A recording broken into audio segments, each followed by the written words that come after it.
Et je me suis même dit après coup que ce psoriasis cutané, il avait même orienté mon choix de carrière.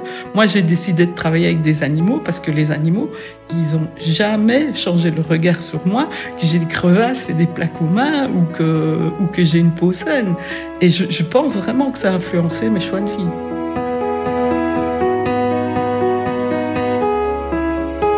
Apprendre à vivre avec une maladie chronique, ça veut dire changer fondamentalement de mode de vie. Ça veut dire parfois faire le deuil de certaines activités. C'est un défi chaque jour. Les personnes qui témoignent dans ce podcast vivent avec une maladie inflammatoire rhumatismale. Elles font tout pour vivre le mieux possible malgré leurs conditions. Pour atteindre ce que l'on appelle la rémission, pour vivre une vie normale, tout simplement. Elles vous expliquent comment la maladie impacte leur vie et comment elles surmontent les épreuves du quotidien. Elles vous racontent leurs aspirations profondes et leurs espoirs pour le futur. Ensemble, parlons-en.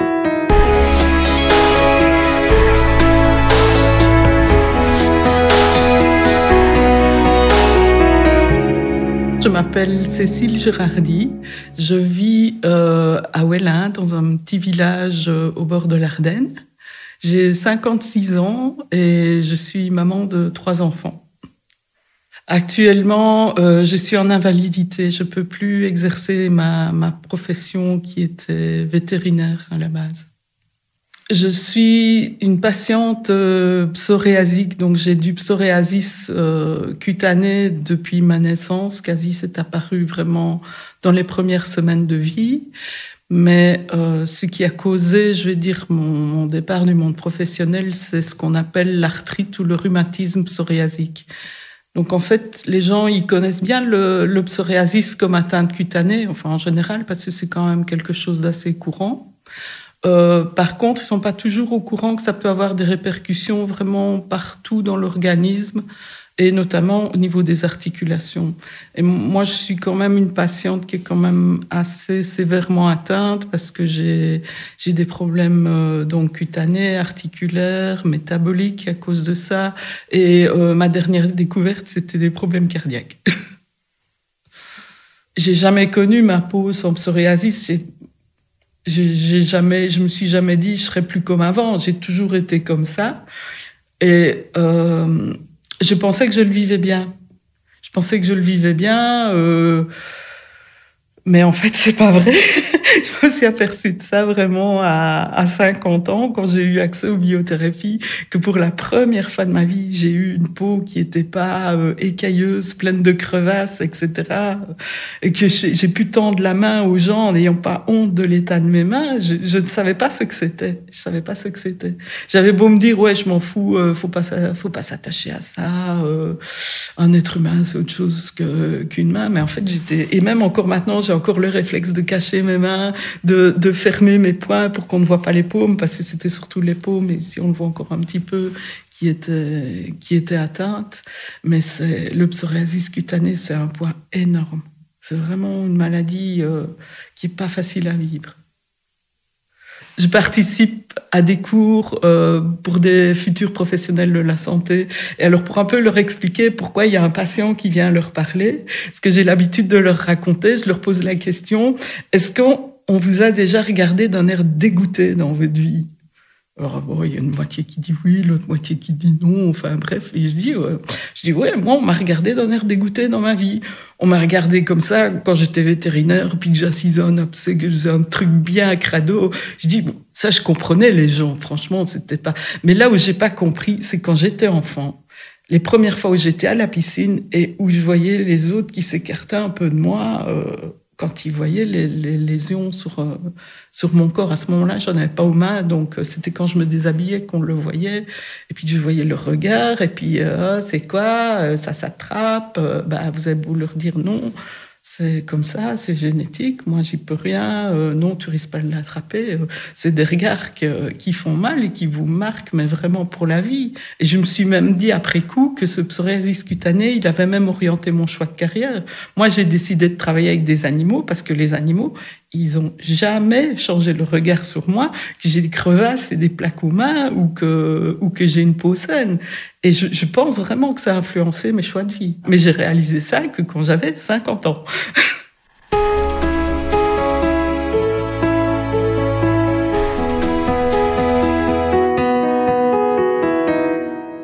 J'ai commencé à avoir les doigts qui gonflaient et avoir du mal à serrer mes mains. J'avais des douleurs. Par exemple, quand je faisais mes chirurgies, c'était vraiment très, très inconfortable et très difficile. Malheureusement, ça n'a pas vraiment été investigué sérieusement. J'ai pas consulté un rhumatologue, ce que j'aurais dû faire. Je me suis tournée vers mon dermatologue parce que c'était mon médecin de référence pour cette pathologie, pour se demander pourquoi je me suis pas tournée vers un rhumatologue. J'y ai pas pensé, en fait. Je connaissais personne qui avait une arthrite psoriasique sévère. Donc, pour moi, ce qui était associé vraiment ou non arthrite psoriasique, c'était un truc léger, un peu embêtant, comme le psoriasis peut l'être aussi, quoi. Je pense que j'ai régulièrement fait des crises qui ont peu à peu touché soit des grosses articulations, soit beaucoup les tendons. Et la situation, elle s'est vraiment aggravée, mais très lentement et petit à petit. Et malheureusement, j'ai eu des gros soucis de couple et de problèmes psychologiques qui ont fait que j'ai pas vraiment pris bien ma santé en charge, alors que je sentais bien que ça se dégradait petit à petit. Comme j'étais vraiment dans ces soucis-là avec mon couple, on a un peu mis ça sur un problème psychosomatique. Et quand on n'est déjà pas bien dans les autres domaines de sa vie, puis qu'on vous dit ça, vous suivez un peu ce qu'on vous propose comme prise en charge, même si c'est pas 100% adapté, quoi.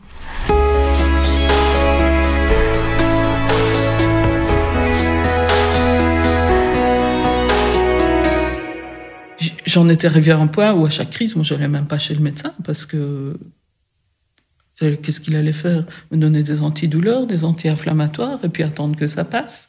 Je le faisais dans mon coin et j'allais plus consulter, en fait. J'allais plus consulter. Je comprends tout à fait que ça peut pas aider un médecin à poser un diagnostic quand on vient pas le trouver, quand on vient pas lui dire il y a ça qui ne va pas. Mais tout s'accumulait tellement dans ma vie que c'était pas évident. Mais donc, en 2009, je me suis cassé l'humérus. J'ai fait une chute de cheval et donc j'ai eu une grosse fracture, opération et malheureusement, cette fracture, elle n'a pas guéri pendant 18 mois. Donc, je me suis retrouvée qu'un bras en écharpe, ou à peu près pendant 18 mois, où j'ai subi une deuxième opération, donc destinée à vraiment mieux stabiliser la fracture pour qu'elle puisse guérir. Et dans le décours de cette prise en charge, je suis de nouveau retournée donc, dans cet établissement hospitalier où j'ai fait une rééducation en piscine chauffée pour mon bras. Et ça m'a fait énormément de bien à tout point de vue. En fait, je suis ressortie de là, j'étais vraiment beaucoup, beaucoup mieux. Je me suis sentie mieux, donc quelques mois, et puis de nouveau, les douleurs ont réapparu vraiment un peu partout. Donc là, je me suis tournée vers un autre établissement. Pourquoi est-ce que je suis arrivée là-bas? Oui, parce que j'étais très fatiguée. J'avais vraiment une fatigue écrasante. C'était écrasant, invalidant. Et donc, on m'a dirigée vers ce qu'on appelait un centre de référence pour la fatigue chronique. Et là, normalement, ils sont censés faire vraiment toute une investigation parce que ce fameux syndrome de fatigue chronique, on ne vous l'attribue que si vous n'avez rien d'autre qui peut expliquer fatigue et douleur. Et là, dans les examens, j'ai eu une prise de sang vraiment très complète qui a montré aucun facteur rhumatoïde, aucun facteur inflammatoire. Et donc, de ce fait-là, ils m'ont jamais dirigé vers un rhumatologue non plus. Je me suis retrouvée avec une étiquette de syndrome de fatigue chronique que j'ai traîné là de nouveau pendant 4-5 ans avec un état qui continue à se dégrader, des douleurs de plus en plus nombreuses à des endroits divers et un moral totalement en berne parce que moi je sentais bien que j'allais pas bien. J'avais beau dire que j'allais pas bien, j'avais pas l'impression qu'on me proposait une prise en charge qui était adaptée. Et je suis arrivée en 2015, mais vraiment dans un état vraiment une épave, j'ai envie de dire. Et je ne sais pas pourquoi, dans un dernier sursaut, je me suis dit, mais bon, allez, il faut un peu que tu repenses à ta vie. Qu'est-ce qui t'a fait du bien, mais vraiment du bien pour que tu te sentes mieux. Et j'ai repensé à cette rééducation que j'avais eue suite à ma fracture du bras. Et je me suis dit, je vais essayer de retourner dans cette piscine chauffée, de voir si je peux pas avoir une prise en charge à ce niveau-là. Et je suis tombée sur un nouveau médecin qui était pas là quand j'avais ma dernière prise en charge là-bas. Il a vraiment pris beaucoup de temps. Je crois que j'ai jamais eu un examen clinique aussi poussé. J'ai pas pensé à lui parler du psoriasis, mais ça se voyait comme le nez au milieu de la figure. J'ai beaucoup d'atteintes au niveau des mains, au niveau des pieds. Donc on pouvait pas passer à côté. Et puis il a regardé, il a palpé un peu partout, mais il m'a dit on vous a jamais parlé d'arthrite psoriasique? Et puis moi je dis oui, je pense que j'en ai fait un peu dans les années 90. Mais il dit mais pourquoi c'est... il dit oui, ça peut toucher beaucoup d'autres choses que les mains. Et donc il m'a envoyé faire quelques imageries, il m'a envoyé chez la rhumatologue, et en fait c'était bien ça qui était installé depuis... moi je chiffrais ça à plus d'une dizaine d'années à ce moment-là. Comment c'est possible que pendant 10 ans, il n'y a aucun médecin qui a pensé à ça? Je suis d'accord que pendant quelques années, moi, j'ai pas consulté, j'ai pas pris soin de moi, et je peux pas en vouloir à ceux que j'ai pas été trouvé. Mais après, j'ai quand même eu de 2010, je vais dire, à 2015, j'avais une prise en charge dans un établissement hospitalier, et c'est un diagnostic, on l'a même pas évoqué, quoi. On n'y a même pas. Sur base de la prise de sang, pas de facteur inflammatoire, rhumato éliminé. Et je me rappelle que j'ai pas su me taire. J'ai vraiment eu besoin d'exprimer ça auprès de mon médecin traitant, avec qui j'ai une très bonne relation et qui est toujours mon médecin traitant. Et je lui ai dit, écoute, je suis quand même un peu en colère. J'ai dit, comment ça se fait que personne n'a pensé à ça? Elle était honnête. Elle dit, je comprends tout à fait ta colère, mais elle dit, pour moi, tu es le deuxième patient que je rencontre dans ma vie qui est atteint à ce point-là. Elle avait pas, apparemment, elle non plus n'avait pas l'image d'une pathologie qui pouvait être aussi invalidante que ça. Et bon, voilà, à un moment, il faut faire table rase du passé et puis il faut avancer. Mais je n'ai eu de traitement de fond qu'à ce moment-là. Malheureusement, ça a permis de stabiliser les choses. On peut dire que oui, ça les a stabilisés, améliorés, dans le sens que j'ai quand même retrouvé maintenant vraiment une vie confortable. Je suis plus dépendante quotidiennement des antidouleurs comme je l'étais avant. Mais par contre, malheureusement, j'ai pas pu reprendre de vie professionnelle. Ça, j'ai fait plusieurs tentatives, mais dès que mes articulations, mes tendons sont sollicités de façon répétée, même légère, malheureusement, je redéveloppe des tendinites ou des arthrites. Donc voilà, j'ai appris à vivre avec cette maladie et maintenant, je peux dire que je le vis bien.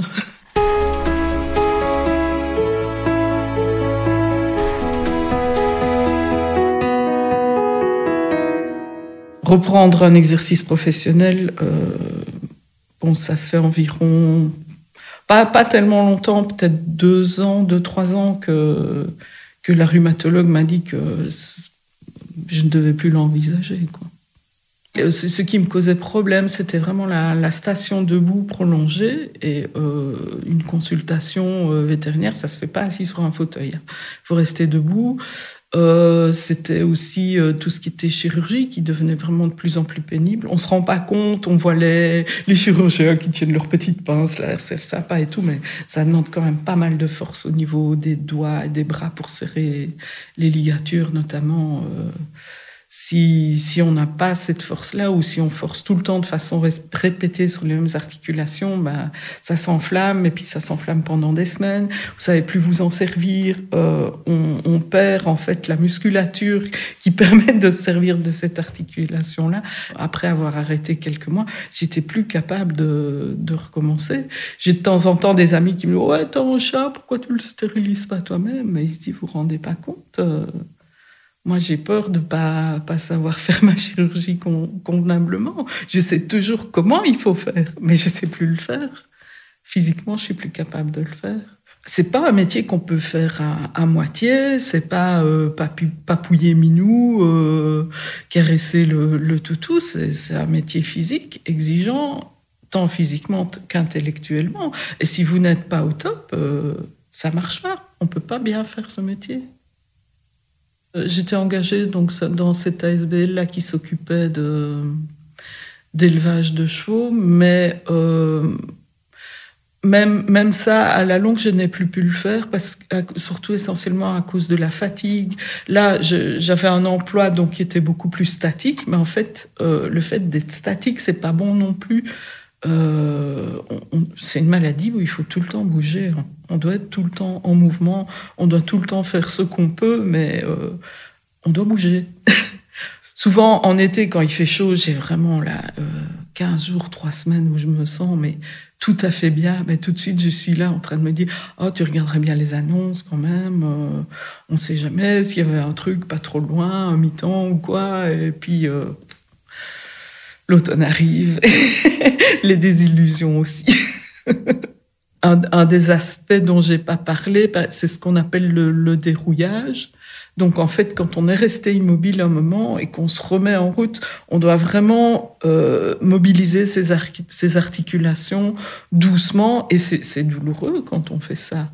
Et donc, quand on reste quelques heures à un bureau pour travailler, on n'est pas bien. Hein. On n'est vraiment pas bien. Donc, de nouveau, c'était des douleurs, c'était des prises de médicaments antidouleurs, c'était de nouveau un métier qui devenait trop dur à gérer. J'ai vraiment essayé de travailler jusqu'à la dernière limite. Et quand j'ai arrêté, allez, d'accord, 3-4 mois, j'arrête 3-4 mois pour me retaper. Et puis, au bout de 3-4 mois, ben non, ça va pas mieux, puis ça va pas mieux, puis ça va pas mieux. J'ai arrêté en me disant que j'allais recommencer. Et c'est quand même des métiers assez passionnants où on s'investit beaucoup. C'est vraiment une partie de sa vie. Et oui, ça me manque, ça c'est clair. C'est pas facile, même à 56 ans, de dire bah non, je travaille pas. Et pourquoi tu travailles pas? Et puis moi, j'arrive pas. J'ai du mal avec ça. Ça va même peut-être encore plus loin, c'est que j'ai arrêté, à partir du moment où j'ai arrêté la clientèle, j'ai aussi arrêté d'aller au post-formation où on rencontre des amis, des connaissances. Puis j'ai arrêté d'aller au souper de cours, enfin aux retrouvailles, etc. Parce que pareil, c'est pas facile. Hein, tu travailles toujours pas, t'as pas recommencé. J'ai plus su faire face à toutes ces petites questions là anodines et même encore maintenant, j'arrive plus à reprendre des contacts, je vais dire, typiquement dans le milieu vétérinaire. J'ai vraiment perdu mon cercle social avec la perte du métier, vraiment une grande partie. Je vais pas dire que j'ai perdu tous mes amis, ça c'est pas vrai, mais il y a quand même une grande partie de ma vie sociale qui a été bouleversée par ça. Et je pense aussi que c'est l'errance thérapeutique qui a fait ça, parce que peut-être que si j'avais vraiment su ce que j'avais, j'aurais peut-être mieux pu l'accepter, l'expliquer. Mais là, j'avais pas d'explication à donner. C'est ah ben non, tu travailles pas, mais oui, je me sens pas bien. Mais je me sens pas bien pour se retacher, quoi.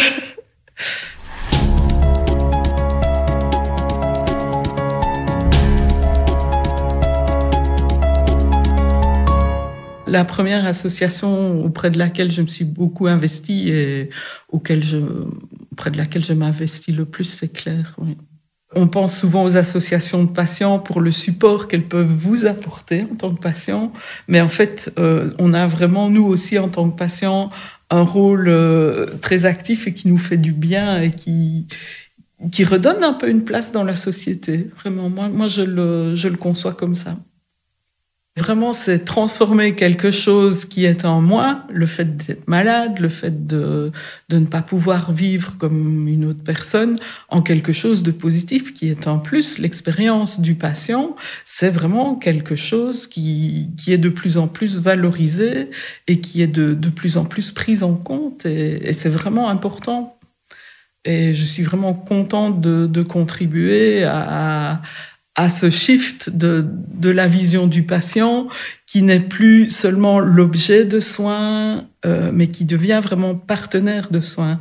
Je vais commencer, par exemple, dans le mois prochain, un certificat universitaire en patient partenaire à l'ULB pour un peu mieux structurer mon action et les connaissances que je peux avoir de ça.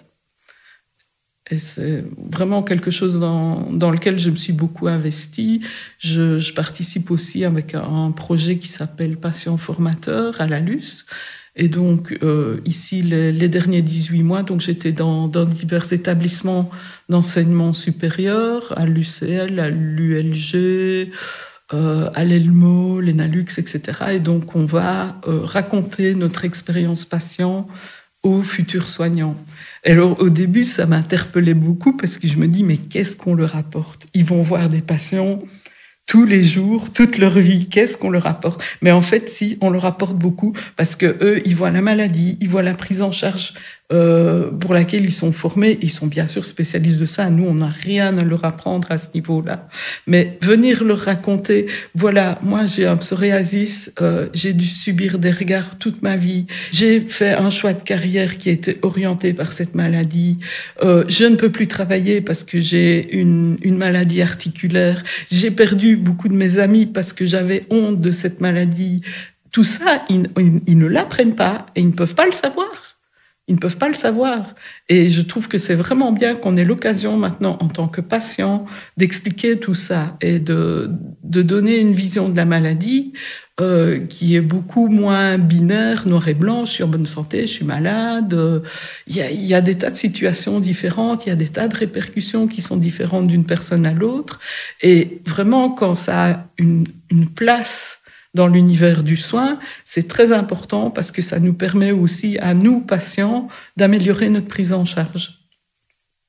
Et ce que je dis toujours, c'est pas une revanche sur ce qui s'est passé. C'est pas du tout ça. Mais je veux que d'une expérience négative, il y ait du positif qui sorte. Et vraiment, si je peux en faire quelque chose, tout ce que j'ai vécu, ça aura un sens, vraiment, profondément. Si vous souffrez d'une maladie rhumatismale inflammatoire, sachez que les traitements évoluent constamment. Peut-être existe-t-il un traitement qui vous permettrait de vous sentir mieux et même d'aller bien. Nous vous invitons à faire entendre votre voix auprès de votre médecin.